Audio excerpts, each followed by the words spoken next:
are these dancers there to dance with good dancers? Or are these dancers there to dance with attractive dancers? Like Mm, those are two different criterias, right? sure. I'm not saying I'm always out there to dance with good dancers. Sometimes I'm out there to dance with attractive dancers. All right, and we are back with another episode of Left Foot, Right Foot, and today we're going to be talking about whether or not size matters. And it's an interesting one because you would think that there are different body types of different sizes, of different heights, and we're wondering, does that make a difference? And coming from two people that have very different body types, myself and Rob, we can speak a little bit on what our experiences have been with our given body type and how that's impacted us in dancing. So, Rob, what do you think about body size and if it matters in tango? I think it does matter to an extent because, you know, if well, first I'd say height matters. That's to me that's the big one Mm. because a lot of people don't know how to change their center of gravity. Like, do they need to lower it for someone? Like when I dance with someone shorter, I change my connection point to somewhere lower, and I'm not going to necessarily lead with the chest, but I might lead with my lower ribs to my belly button. And if someone is taller, I'm really focusing that tension on my collarbone. So let's start with height. Height matters. And this was a really sore spot for me because when I started dancing tango, that was really the kryptonite I thought that was I was gonna encounter dancing tango. I'm like, okay, I'm not the tallest guy, and all of the women I'm gonna be dancing with are gonna be wearing heels, so they're gonna be even that much taller. So is this even gonna work for me? Because when you think tango, you think long legs, long lines, long limbs, and are they going to be towering over me? And is that going to have an impact? And I'm gonna tell an interesting story. I think the second year I was dancing tango, I was at El Floridita, Hmm. and there was a visiting lady.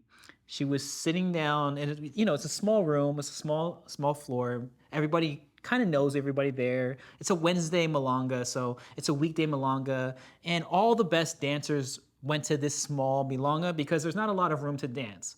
So there was this person from out of town, and she was sitting there, and she seemed very friendly, and she made eye contact with me. And I was like, okay, she seems like she wants to dance. And so I cabaseo, she accepted.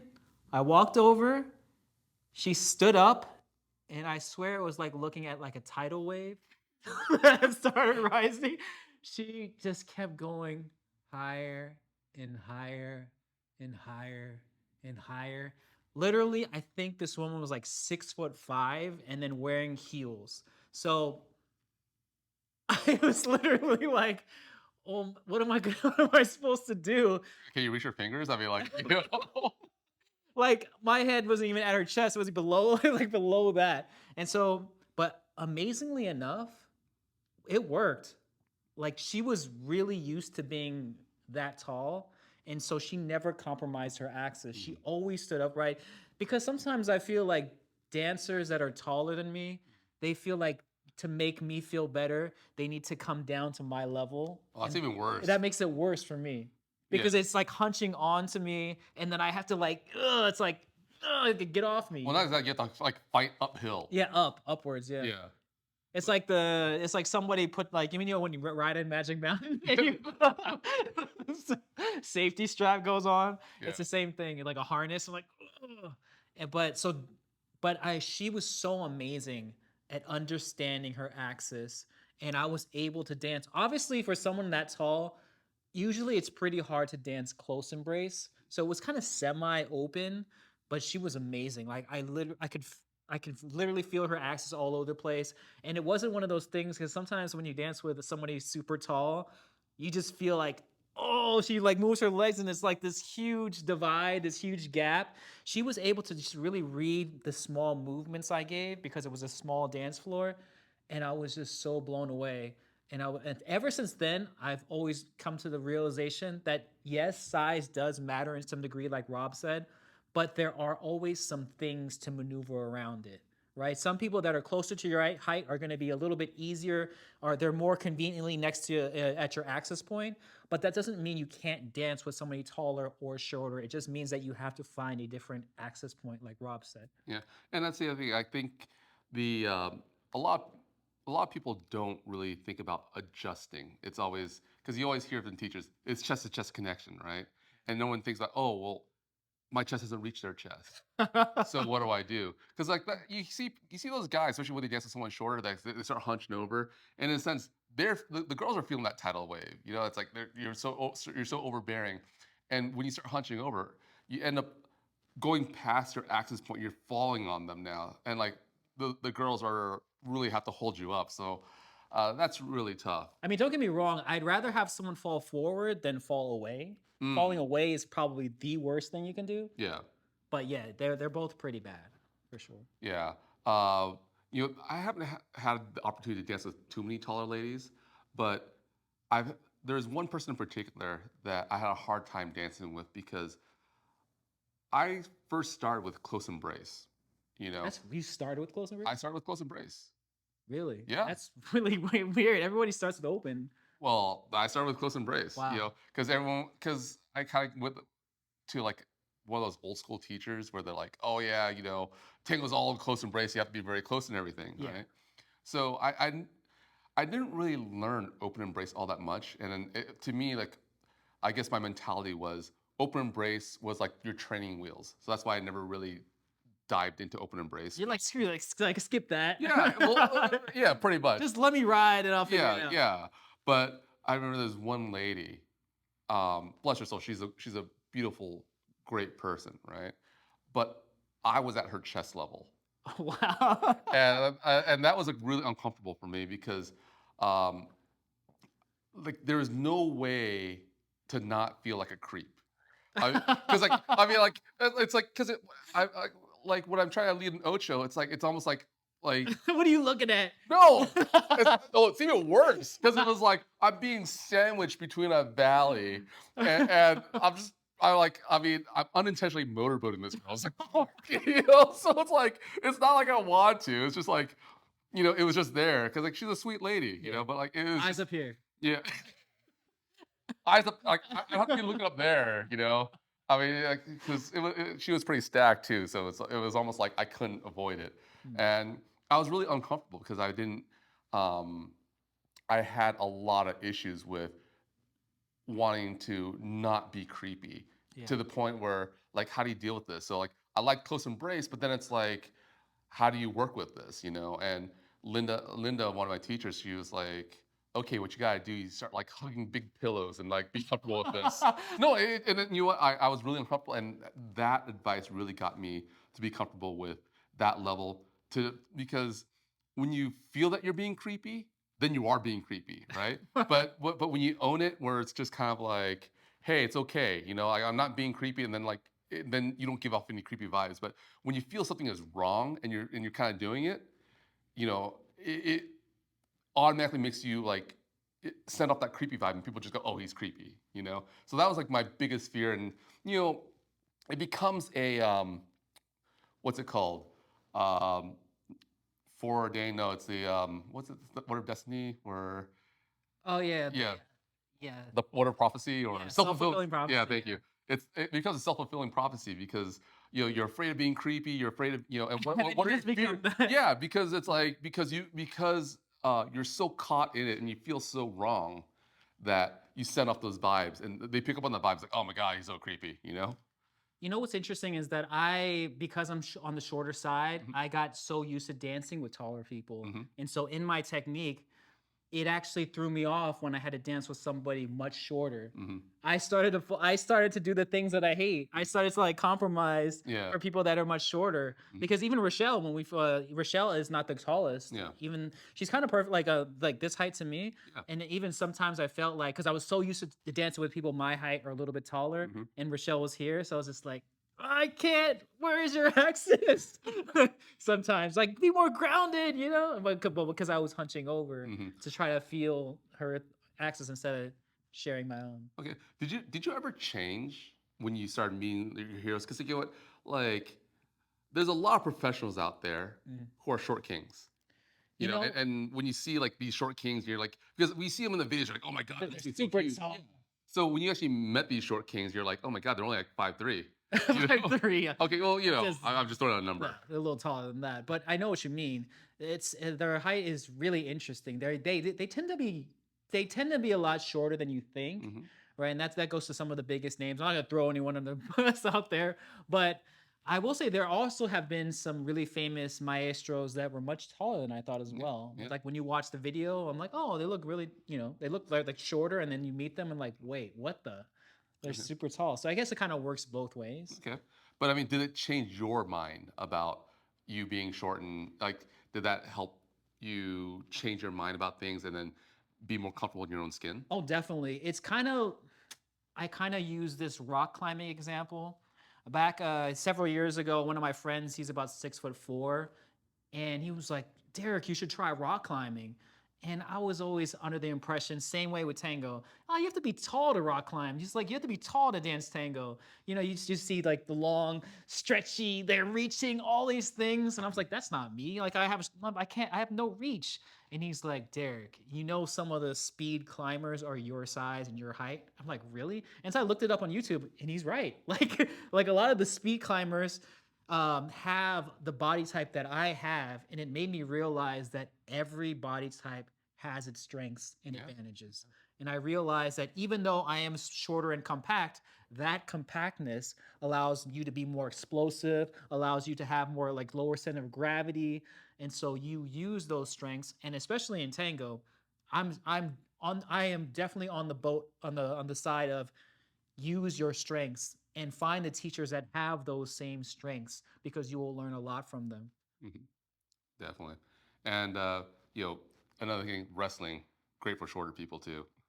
The lower center of Yeah, gravity. because it makes it easier to throw people. Yeah, the leg strength, the compact leg strength. Oh no, not just that, because where you grip people, Yeah. it's easier for them to go over Uh, because but you're the under. low man always wins. Yeah. Yeah, because you're under their center of Yeah, gravity. So exactly. Low man wins. It's in football too. oh, didn't know that. Same thing. Yeah. Low man wins every. Cool. So, but going back to tango, I find width is an interesting thing to deal with. You know, sometimes for me, like sometimes. But you have the Milongero belly. That's the thing that all the women like rave about. Yeah, yeah, no, it is, but it's a little bit limiting sometimes too because, it becomes my specialty, Yeah. but then it's like I become a one-trick pony. Uh, So there's I see. that. But see. but like, hey, if you want a comfortable ride, I'm all here. But I'm a semi. I'm a I'm like the recreational vehicle. I'm not a Ferrari. So Mm. I become very one-dimensional.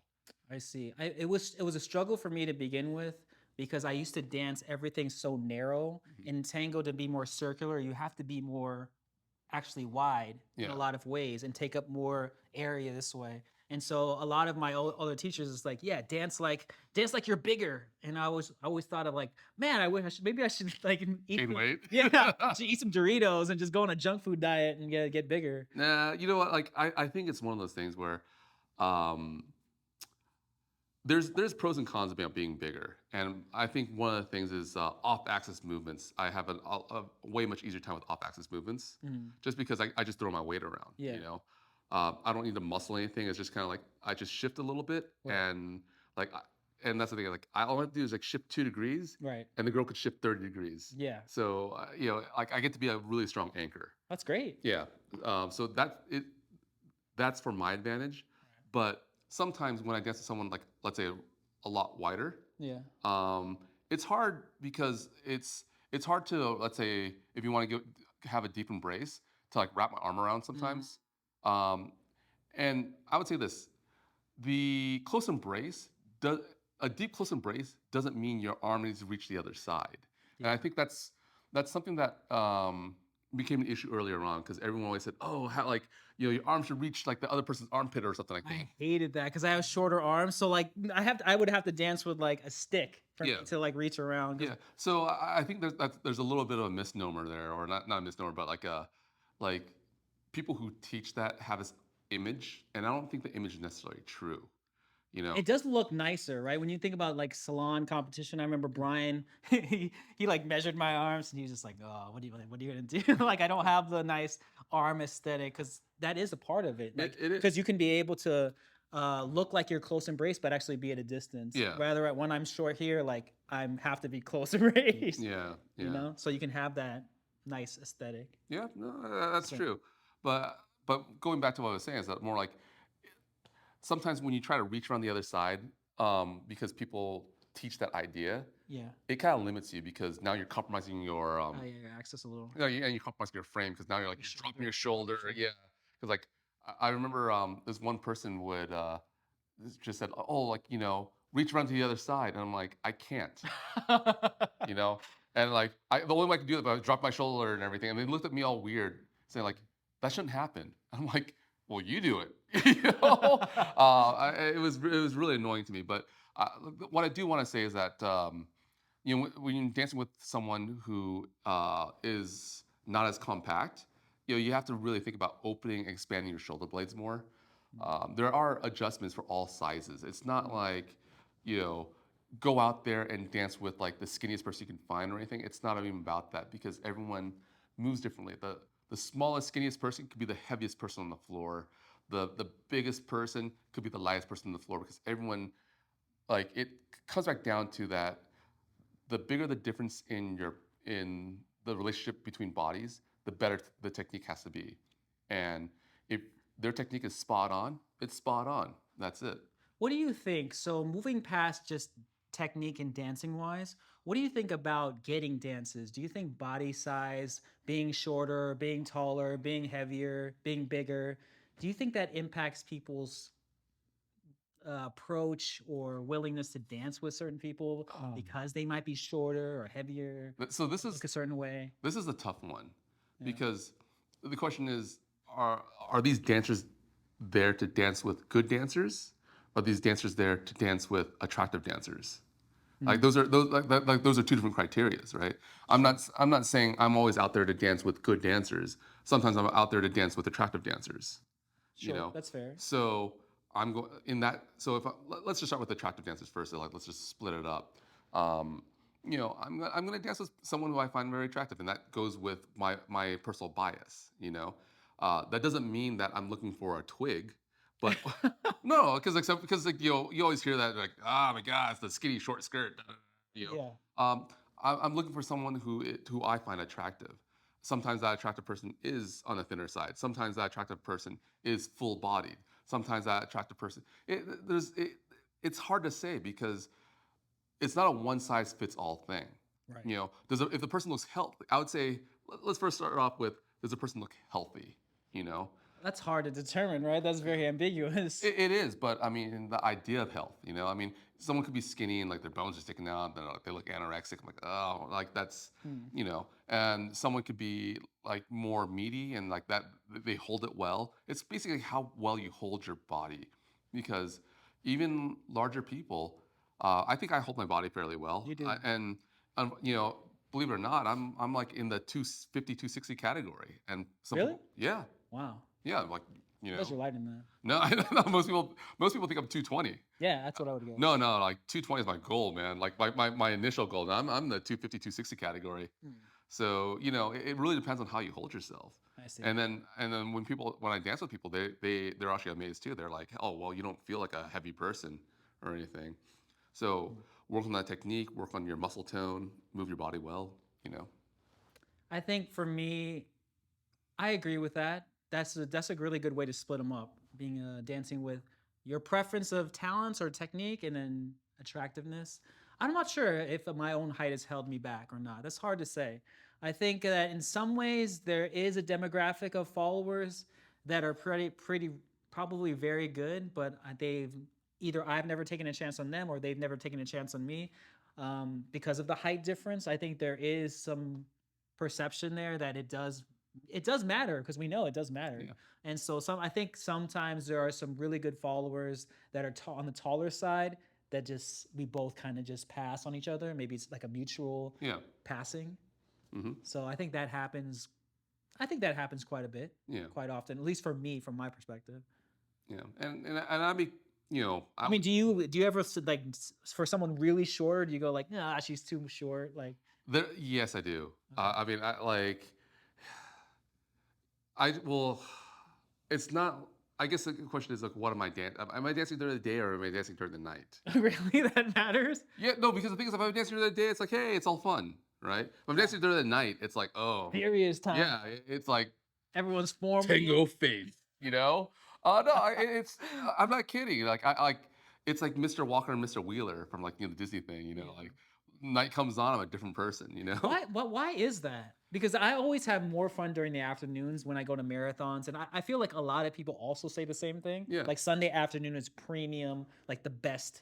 Usually, the best milonga at most events is Sunday afternoon. I think it's because for marathons, Right. you've already got your fill. You've already got like your you've already shot your shot on Saturday night. You've already shot your shot on Friday night, Hmm. and then you're probably filled already. You're like, oh, I could go home right now, and I'd have a good time. So there's no expectation on Sunday afternoon, and you're more likely to be giving, and how do you end a bad weekend? I mean, unless it's really bad, but Well, you know, I think also a thing is to consider is a lot of these Saturday night gala events, or it's like like you tuxedo only. How come there's no like casual Saturday night? It's never a a casual Saturday night malanga where like casual dress or casual uh, polo shirts. It's always something super formal. Guys always have to wear a suit, tuxedo, whatever.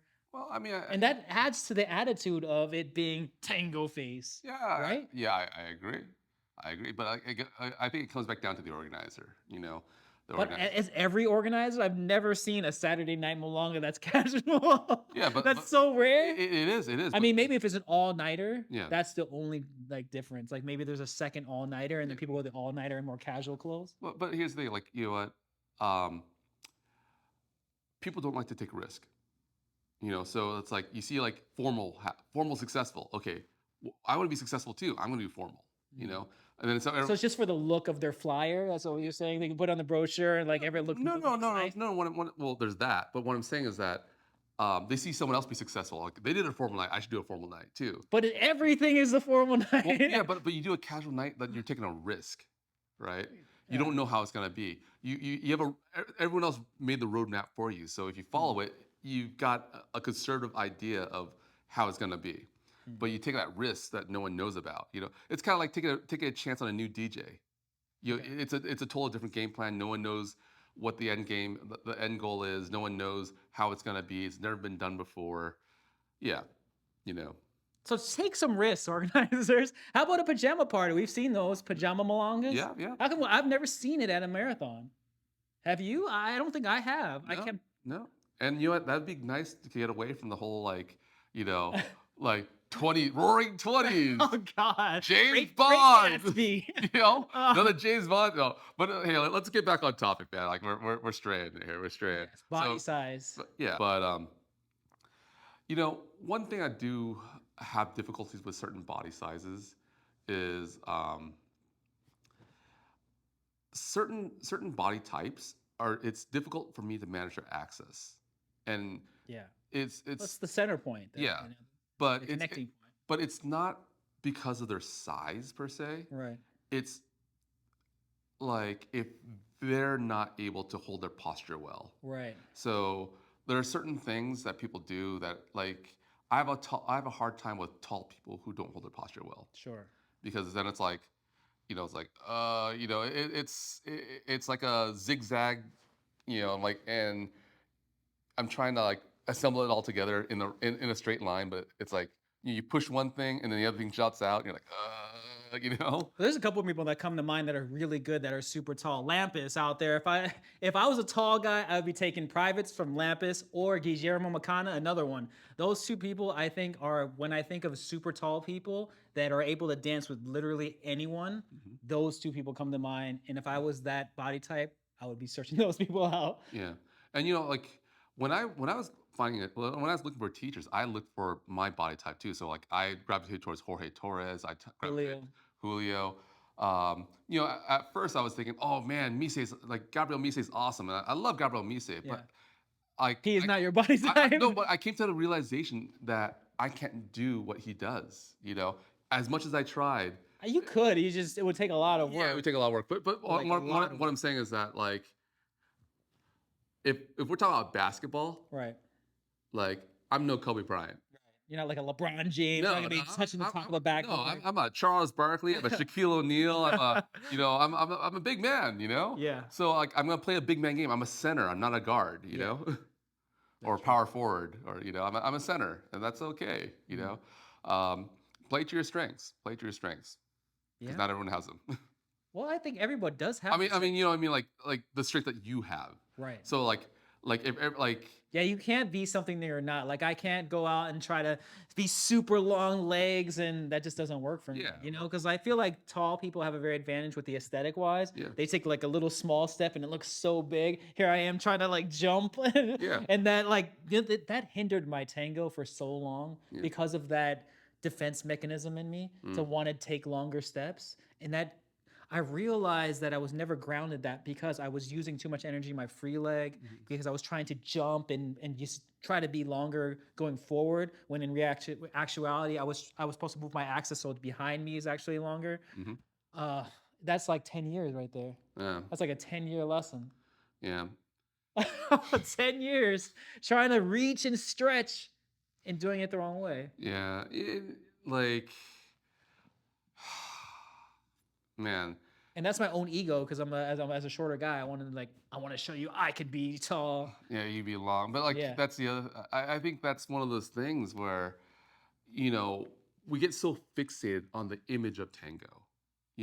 Like I want to be like Geraldine Rojas and drape my arm. Yeah. I want to be like this person The and do way- that. Yeah. I want to be like, I had a lot of heroes. Like Facundo Pinheiro. I love the guy. I love the guy's dancing. I love his workshops. But I take what I learned from him and kind of modify it for my body. I can't move that way. I have to kind of change things. And I think people don't like focus on the adjustment enough. It's always like we teach and we learn like textbook tango. Right. But the reality is, like, chances are the textbook isn't gonna work for you because like it'll work for you like 75% of the time. Yeah. But you need to fill in that other 25%, You know what's funny is that Brian was my first teacher and mentor, and he has a very different body type than me. And a lot of people are surprised to find out that, oh, Brian was your teacher because you danced nothing like him. And I agree. I was like, yeah, I did exactly what you said. I took the concepts that Brian told me and I applied them in my own way. Like I don't have the super like long legs for all the things that he does with the axis and ganchos and stuff like that. That's just not me. Yeah. And so I had to figure out, okay, what are the core concepts and how can I apply it for myself? Yeah. And also like your past experience with your body too. Right. Like I know you're a strong swimmer. Is there, like I've heard recently that swimming is almost like there's a cadence of swimming that's very similar to the cadence of walking. Yeah, because you're pulling the water towards you. Same thing, you're pulling the floor with your feet, obviously, in the other opposite way. Yeah. You're pushing the floor away from you, just like you're pulling the water away from you. Yeah. I can see that. Yeah. And like for me, like, I was big into wrestling. So it's like we have a penetration step. So it's like to go deep into things. And I would say that think about your body type and think about your past experience with your body and how that could be your advantage in tango. Because just because it isn't like it doesn't fit like the tango step per se, you might have a movement that actually works for tango. And like how do you modify something that you've done for 10, 20 years? Like there's certain change of weights that I do for tennis, that makes perfect sense for tango. The cross training of tango and other things. That's an interesting idea or topic to ponder on. All right. Well, maybe we should save that for the next segment. Yeah. All right. But yeah, let us know what you think about body size and whether or not it matters in your opinion for your own dancing. We would love to hear what you have to say about it. But yeah, let us know in the comments. And thank you all again for another episode, and we'll catch you on the next one. We wanted to try something new, and so we wanted to appreciate all of the comments that a lot of you have been making on our videos, and we call this Comment Corner. So we're going to take a comment that or a question that somebody asked on one of our previous videos and answer them. So on one of our previous videos, Kenner Guard 4329 asked, "Can you talk about how to dance in super crowded milongas?" Wow, this question is dear to my heart because when we started, it was all about super crowded small milongas. El Floridita was really super small, and it was almost like It was a rite of passage. that's the word I was looking Yeah. for. Like you weren't a real tangero until you could dance in a super small milonga because the it was almost like the big milongas were the kiddie pool, and if you were the real deal, you could fit like 30 couples in like a 6x6 like square foot. It was the true test, and then you would graduate to the big festivals, which had even smaller space to dance in, like San Diego Yeah. Tango Festival had like 700 dancers, and it was very tight. You'd move like one square panel per song, and so we would train for that scenario in those situations. Unfortunately, now both of those things are gone. Festivals are usually have a lot of dance space most often, and most local milongas are in huge ballrooms with lots of space. Yeah, and in that, I think like navigation has gone downhill because like we don't put ourselves in those situations anymore. So, do you plan on training for small spaces? Training for small spaces. You know, it's interesting at the practical. Maybe we should just bring some cones out and have a Yeah. cone drill and start to condense the room even smaller. Or maybe we'll have a section on the side. If you want to enter the obstacle course, enter at your own risk. See if you can get your Tango driver's license. You know what? You want to bring back Juan Carlos Copes, What? dude. In his art, He's still here. No, Juan Carlos Copes. Oh, he is still here, but in his Tango Argentino shows, he used to dance on tables. And like we should really bring that back where like you only have like a 3x3 foot square that you can dance on. Yeah, the performers that have the tape on the floor and they just dance in the box. You see, that's not even risky enough because you're not gonna. There's no risk of falling. What do you want, like fire underneath? Dude, I want Pyrotechnics? I want tables. I want tables. I don't Some want sharks on the bottom, shark-infested water below. Hey, the floor is lava, right? No, but like no, seriously, I want tables, and like and the thing is, the person in front of you has to jump to the next table. They have to jump? No, but that's the thing. It's like you have tables that you have to like you dance on, and they have to keep on advancing because That sounds like a lawsuit waiting to happen. hey. Especially in LA, everyone's ready Right. to see.